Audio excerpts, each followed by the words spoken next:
Queridos, vamos abrir a palavra de Deus no Evangelho segundo o Êxodo. Eu convido você a abrir a palavra de Deus em Êxodo capítulo 20. Nós estamos na nossa série sobre os 10 mandamentos e hoje nós vamos tratar do 7º mandamento. Hoje o tema do nosso sermão é um amor verdadeiro. Então eu convido você a abrir a palavra de Deus no Evangelho segundo o Êxodo 20 e faremos a leitura dos versos 1 e 2 e também do verso 14. A palavra de Deus diz assim: Então o Senhor deu ao povo todas essas palavras: Eu sou o Senhor, seu Deus, que o libertou da terra do Egito, onde você era escravo. Não cometa adultério. Esta é a palavra do Senhor. Eu convido você a fechar os seus olhos e vamos ao nosso Deus em oração. Pai, nós te damos graças por este momento que nós nos reunimos em torno da tua palavra, e a nossa oração é que o Senhor fale aos nossos corações por meio da tua santa palavra. Toma, Deus, o nosso coração, inclina o nosso coração a guardar, a amar, a desejar as tuas leis, e que o Senhor nessa noite nos ensine sobre o amor verdadeiro que vem do Senhor. Que as palavras dos meus lábios e a meditação do meu coração sejam agradáveis na tua presença, Senhor, rocha minha e meu Redentor. Por Cristo Jesus nós oramos. Amém e amém.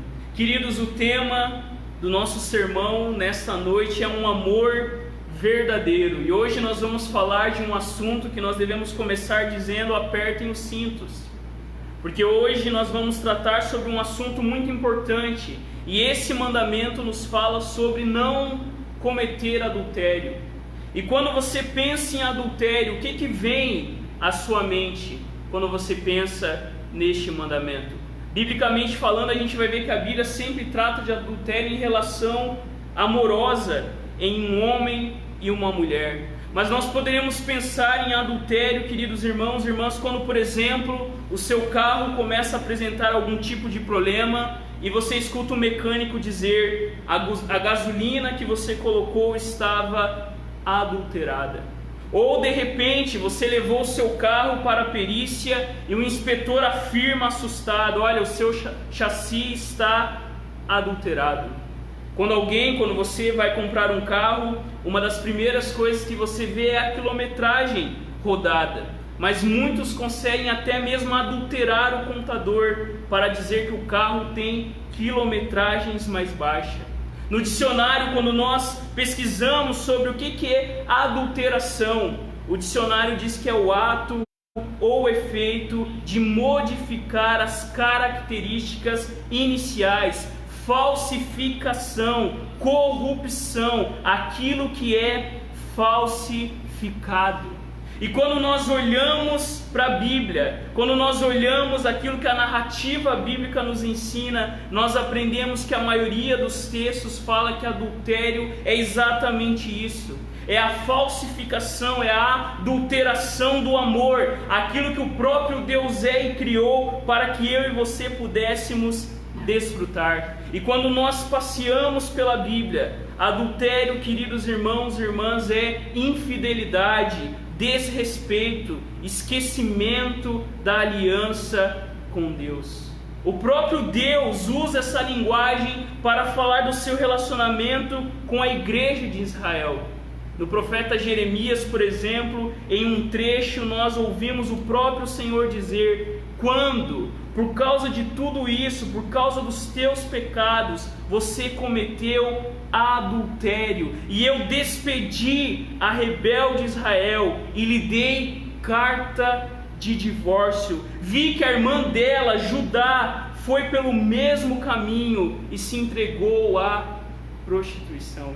Quando nós olhamos para a Bíblia, nós vemos que Deus descreve em inúmeras passagens que Deus e Israel viviam um relacionamento como de casado. Em vários textos nós vemos Deus tratando Israel como sua esposa, como a sua noiva, muitas e muitas vezes. infiel e que traiu o Senhor com falsos deuses. Por que eu comecei a falar de coisas adulteradas? Porque, queridos irmãos e irmãs, o pecado é exatamente isso. É a corrupção, a distorção, a inversão do amor. O que é pecado? O pecado é o amor em desordem. E como o autor escreveu, quanto melhores os presentes de Deus, mais eles estarão propensos a ser distorcidos e pervertidos pelo mundo, pela carne e pelo diabo. Ou seja, o adultério é a distorção do amor, o adultério é a perversão daquilo que Deus criou para que eu e você vivêssemos e experimentássemos um pouco daquilo que nós vamos viver plenamente no céu com Jesus. E nessa sociedade anarquista como a nossa, onde o pensamento que manda é proibido proibir, nessa sociedade distorcida de amor, quando nós olhamos para esse mandamento, nós vemos, queridos irmãos e irmãs, que não cometer adultério é muito mais profundo do que apenas o ato consumado. E nós vamos ver nessa noite, olhando para esse mandamento, duas verdades. A primeira coisa que eu chamo a sua atenção é que esse mandamento nos fala que o amor é pactual. Não devemos cometer adultério. Deus proíbe o adultério, pois a perversão do amor sempre nos afasta da fidelidade. A primeira coisa que nós vemos aqui é que o amor é um relacionamento pactual. Um pacto, uma aliança, um acordo que se refere ao compromisso que duas partes se comprometem a serem fiéis um ao outro. E quando nós olhamos para a Escritura, o nosso Deus é um Deus de aliança, é um Deus de pacto. Por que o relacionamento, o casamento, o amor é tão importante? Porque o próprio Deus, quando se revela, começa a manifestar o seu amor fiel na vida do seu povo. Deus se revela ao ser humano por meio de uma aliança, por meio de uma parceria, por meio de um compromisso. E quando nós olhamos para a Escritura, nós vemos que o amor de Deus é um amor de pacto, é um amor, queridos irmãos e irmãs, que envolve compromisso. Quando Adão e Eva quebraram o pacto, quebraram a aliança com Deus, o resultado disso foi morte e alienação. Mas da mesma maneira nós vemos Deus fazendo um pacto novamente com Abraão, chamando Abraão para andar com ele. Através de Abraão, todas as famílias da terra poderiam experimentar esse amor pactual. E quando nós seguimos na Bíblia a história de Isaac, a história de Jacó, a história de José, de Moisés, de Josué, de Ruth, de Esther, de Davi, é a história desse Deus que manifesta o seu amor pactual. O problema de Israel e o nosso problema é exatamente o mesmo. O problema de amor, o problema do nosso coração. O problema de Israel era o mesmo que o nosso hoje. Quando nós somos tentados a entregar o nosso coração para falsos deuses, quando eu e você somos tentados a não amar a Deus em primeiro lugar, mas a sair tentando procurar amor aonde eu e você não podemos encontrar. Este mandamento, queridos, não cometer adultério, é muito profundo. Porque quando nós olhamos para o Primeiro Testamento, esse mandamento nos lembra o relacionamento singular entre Deus e Israel. Deus se casa com o seu povo, e assim como Deus fez um pacto com o seu povo, os nossos relacionamentos só são relacionamentos saudáveis quando nós entendemos isso. Que o amor verdadeiro não é um sentimento, que o amor verdadeiro não é você fazer loucuras de última hora, mas o amor verdadeiro é uma coisa que acontece todo dia quando nós nos lembramos do compromisso que nós firmamos com Deus no começo da nossa história, ou quando você que é casado, o compromisso que você firmou com a sua esposa, com o seu esposo no dia do altar. E o que nos move a viver este amor não é o sentimento, não são as circunstâncias, mas é a verdade clara de que o amor de Deus é um amor de aliança, é um amor pactual. Deus chama o seu povo de minha esposa, e o profeta Oséias mesmo diz que o Senhor é aquele que nos chamará de sua esposa, e nós o chamaremos de meu marido, e não chamará mais por Baal. E o próprio Deus vai remover o nome desses amantes do meio do seu povo. Queridos, quando nós olhamos para o povo de Israel, e nós precisamos lembrar disso, na terra de Canaã haviam muitos deuses. Haviam o Deus da terra, o Deus da caça, o Deus do mar, e esses deuses eram parceiros, eram colegas, eram amigos, respeitavam que o povo tivesse vários deuses. Quando nós seguimos na história, entre os gregos a mesma coisa. Havia a deusa da beleza, havia o Deus da guerra, havia o Deus da morte, o Deus da alegria, mas quando Deus se revela, o Deus infinito e pessoal, revelado em Jesus Cristo, não aceita isso, porque o amor de verdade é um amor exclusivo. Por várias vezes Deus disse ao seu povo: vocês não podem me servir com um coração dividido, amando eu e Baal, amando eu e outros deuses. E hoje eu e você vivemos ainda no mundo assim, no mundo que quer dividir o nosso coração, no mundo, queridos irmãos e irmãs, que cada vez mais nós somos tentados a amar outros deuses, falsos deuses, ídolos, no lugar de Deus. E como um escritor escreveu no seu livro Uma Fé Pública, o escritor, se eu não me engano, sérvio, Miroslav Volf, ele diz o seguinte: o mundo moderno, diferenciado como é em múltiplas esferas relativamente autônomas, é um mundo de muitos deuses. Cada esfera, política, direito, comércio, mídia ou qualquer outro campo, impõe suas próprias regras aos que dela desejam participar. Nesse novo politeísmo, seguimos uma voz de um Deus em nossa profissão, de outro em casa e talvez de um terceiro na igreja. Cada esfera da nossa vida resiste às exigências de um único Deus que modela a nossa vida em sua totalidade. Quando nós pensamos nisso, queridos, nós somos chamados por Deus a viver esse amor, e o amor de Deus é um amor de aliança, é um amor eterno, e nós podemos pensar, porque a própria Bíblia faz isso, no casamento. O casamento, queridos irmãos e irmãs, é importante para nós, porque o relacionamento de marido e mulher nos fala do amor de Cristo por sua igreja. Quando nós olhamos para o casamento e vemos um marido que ama a sua esposa, que dá a sua vida pela esposa, e nós vemos uma mulher que se submete ao seu marido porque sabe que ele o ama e faz todas as coisas por ela, nesse relacionamento que não há briga, que não há machismo ou feminismo, mas um relacionamento de amor, nós vemos o que Cristo fez pela igreja. E quando nós pensamos no casamento, o casamento, queridos, deve ser até que a morte os separe, porque é uma aliança eterna, feita diante de Deus. Quando nós pensamos na Bíblia, o casamento demonstra o amor de Cristo por sua igreja. Queridos, numa sociedade onde a gente vê amor em todos os lugares, nas propagandas, amo muito tudo isso.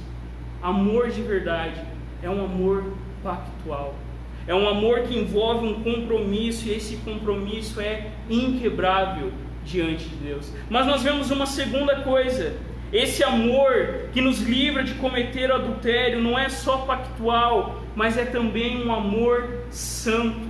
E quando nós lemos, queridos irmãos e irmãs, o que o nosso catecismo ensina sobre isso, na pergunta 138 diz assim: quais são os deveres exigidos no 7º mandamento?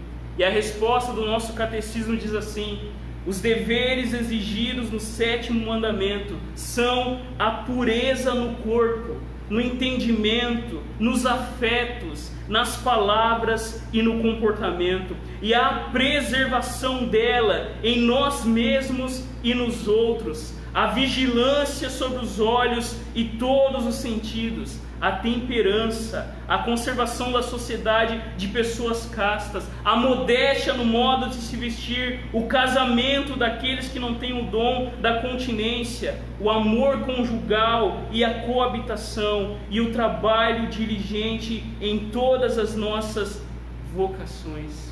Quando nós olhamos para a nossa confissão de fé, ela nos lembra que o amor é santo, que o amor de verdade é puro, porque Deus é amor. Esse mandamento declara que Deus nos chama a viver uma vida com toda a pureza. Amor de verdade, queridos irmãos e irmãs, não é um amor impuro, não é um amor imoral, mas é um amor santo. Porque quando nós vemos o nosso Senhor, Ele mesmo nos ensina: bem-aventurados puros de coração, pois eles verão a Deus. Mas o que é um amor santo? Amor santo, queridos, é um amor puro, não é uma abordagem meramente externa de uma vida moral, mas se dá dentro do nosso coração, em nossos afetos. Porque o próprio Senhor, por meio do profeta Isaías, declarava: esse povo se aproxima de mim, com a sua boca e com os seus lábios me honra, mas o seu coração está longe de mim. E o Senhor profetiza por meio do profeta Isaías: ai do que fazem as suas obras às escondidas, ai daqueles que querem esconder do Senhor o profundo propósito do seu coração, dizendo: ninguém nos vê, ninguém sabe o que estamos fazendo. Quando nós olhamos na Escritura Sagrada, nós somos lembrados que o amor de verdade é um amor santo. E o próprio Jesus no Evangelho vai dizer essa mesma coisa, quando Jesus declara: hipócritas, bem profetizou o profeta Isaías a respeito de vocês. Este povo me honra com os lábios, mas o seu coração está longe de mim. Queridos, o amor é santo. Por isso que eu e você não podemos concordar com todas as formas de amor, porque nem todas as formas de amor são válidas. Pois esse mandamento nos lembra que depois da queda houve uma distorção do amor. Mas quando nós olhamos para a Escritura, nós vemos que o amor feito por Deus deve ser desfrutado dentro de um relacionamento santo. E nós podemos pensar aqui tanto nas nossas amizades, mas também no casamento. Quando nós falamos de amor, e amor na Bíblia nos lembra o casamento.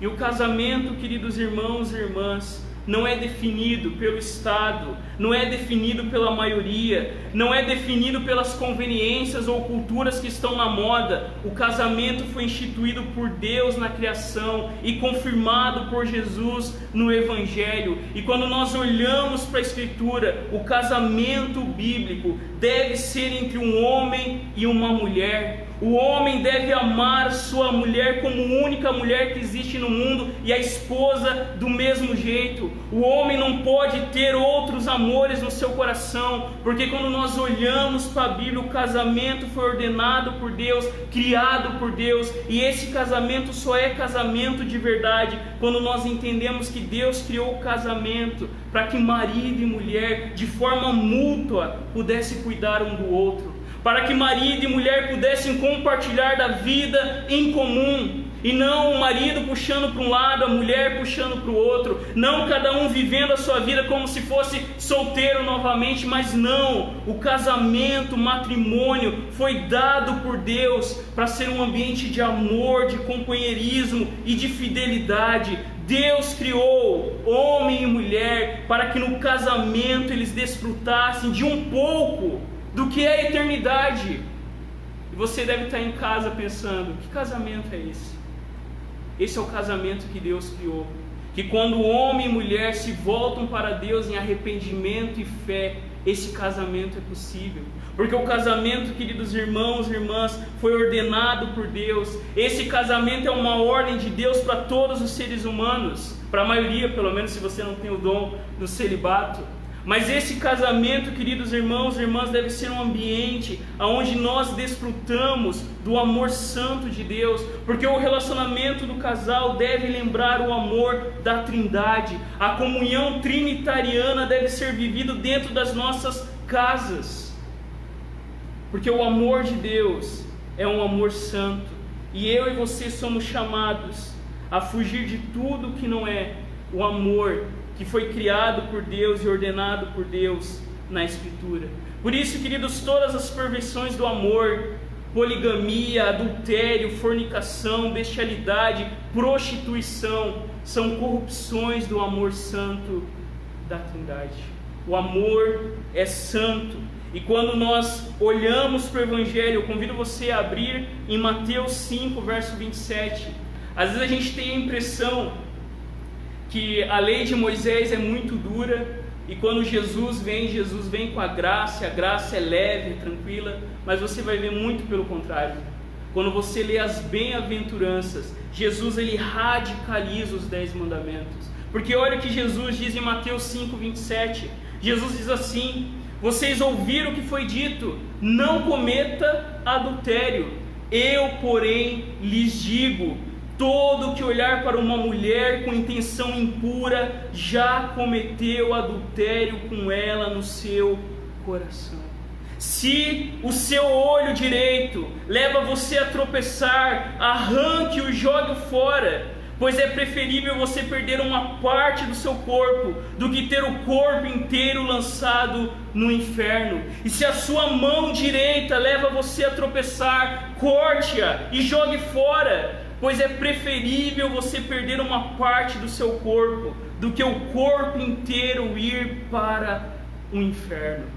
Jesus ele radicaliza esse mandamento, dizendo que o amor de verdade é um amor santo, tão radical, mas tão santo, que nós não cometemos adultério quando nós consumimos o ato. Às vezes o nosso imaginário é isso, mas Jesus, queridos irmãos e irmãs, vai no fundo do nosso coração, dizendo que quando nós olhamos para uma pessoa com intenção impura, no nosso coração nós já cometemos adultério.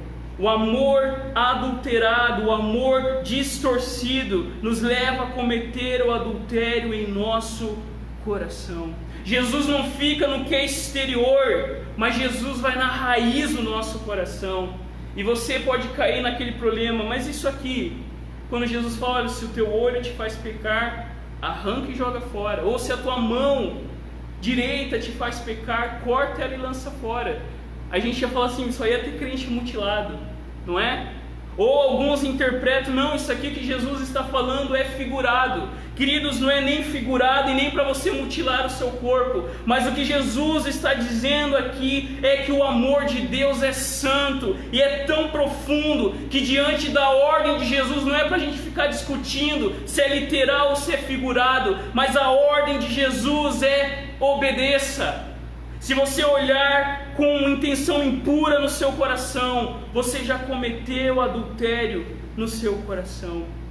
E como lembra, queridos, C.S. Lewis, no seu livro Cartas de um Diabo a seu Aprendiz, Lewis escreve mostrando exatamente isso que Jesus está falando aqui, que o caminho seguro para o inferno é exatamente isso que vai dominando a gente aos poucos. E C.S. Lewis escreve, maldanado, ensinando o diabinho a tentar as pessoas, ele diz assim: lembre-se que a única coisa que importa é o quanto você consegue afastar o homem do inimigo. E aqui são os demônios falando, inimigo aqui é Deus.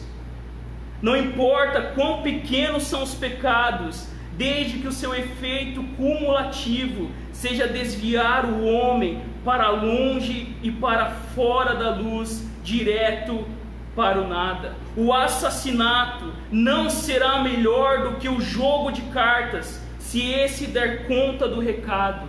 A estrada mais segura para o inferno é gradativa, a ladeira é suave, o solo é macio, sem curvas acentuadas, sem marcos e sem postes. Por que Jesus fala isso? Porque o nosso rei, que é humilde, que entra em Jerusalém montado num jumentinho, ele nos lembra, queridos irmãos e irmãs, que é melhor perder a parte de um corpo do que ter todo o corpo lançado no inferno. E no Antigo Testamento, este pecado, o pecado do adultério, era punido com a morte. E você deve pensar, mas sob o Novo Testamento esse pecado não é punido com a morte. Mas eu vou dizer para você, sob o Novo Testamento esse pecado continua sendo punido com a morte.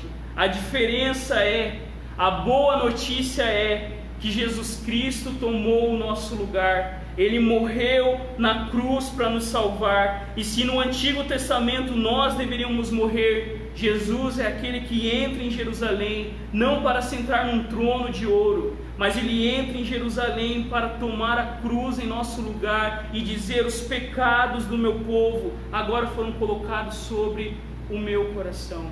Queridos, por isso que nós devemos levar a ordem de Jesus a sério, porque Jesus morreu por mim e por você. Agora eu e você podemos viver as nossas vidas e viver o amor que Deus tem para cada um de nós. E eu termino me dirigindo a 3 grupos que estão aqui nos ouvindo. Entre nós existem aqueles que são tentados, entre nós existem aqueles que são rebeldes, e entre nós existem aqueles que são quebrantados de coração. E para você que está sendo tentado, eu lembro e faço você lembrar da palavra de Deus que diz: ouça a palavra de Deus. Por isso, aquele que pensa estar em pé, veja que não caia. Não sobreveio a vocês nenhuma tentação que não fosse humana, mas Deus é fiel e não permitirá que vocês sejam tentados além do que podem suportar. Pelo contrário, juntamente com a tentação, Deus dará o livramento para que vocês possam suportar.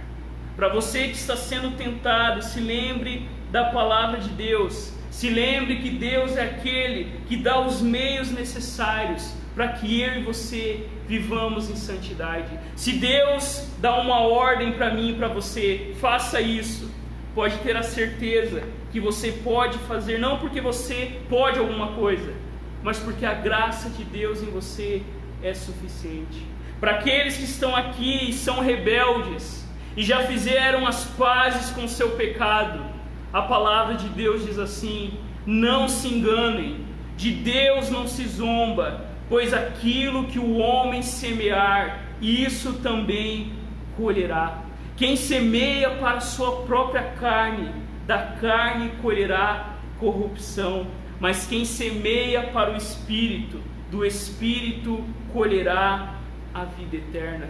Porque a vontade de Deus para cada um de nós é a santificação. Nós devemos, queridos irmãos, fugir da imoralidade sexual. Nós devemos controlar o nosso corpo como a palavra de Deus ensina, e nós devemos nos lembrar que nós somos comprados por alto preço, e o nosso corpo, a nossa vida, não é feliz quando se entrega ao pecado, mas quando resiste às tentações, porque aquilo que Deus tem para nós é um prazer muito maior do que o pecado passageiro pode nos trazer. E para você que está quebrantado, para você que luta constantemente com a culpa, para você que vai orar e começa dizendo: Deus, estou aqui de novo para pedir perdão pelo mesmo pecado, para você que tem vacilado constantemente, se lembre da palavra de Deus que declara: não existe mais nenhuma condenação para os que estão em Cristo Jesus, porque a lei do Espírito da vida em Cristo Jesus livrou você da lei do pecado e da morte. Eu e você somos chamados a olhar para Jesus, aquele que pagou com a sua morte pelos nossos pecados, e é esse amor que é pactual e santo que vai fazer com que cada dia eu e você venhamos a viver para a glória de Deus. Eu convido você a fechar os seus olhos, a colocar a sua vida diante do Senhor. Num tempo, queridos, que o amor está distorcido, num tempo em que divórcios, separações acontecem a todo momento, num tempo onde as pessoas vivem sem qualquer tipo de limites, achando que vão encontrar verdadeira felicidade, nós somos lembrados pela palavra de Deus que o amor verdadeiro é um amor que envolve compromisso completo. é um amor santo, que nos livra da impureza, nos livra do nosso individualismo e faz com que eu e você venhamos abraçar o amor de Deus. Por isso eu convido você neste momento a colocar a sua vida diante de Deus. Se você é casado, coloque o seu casamento, a sua esposa, o seu esposo. Se você é solteiro, coloque a sua vida como solteiro diante do Senhor. Se você namora, coloque a sua vida, do seu namorado, da sua namorada diante do Senhor.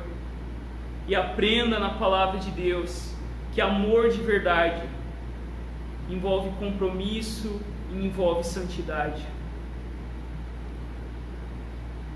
Senhor, nós estamos aqui diante da Tua palavra e somos lembrados pela Tua lei que nós não devemos distorcer, que nós não devemos alterar, que nós não devemos falsificar o amor.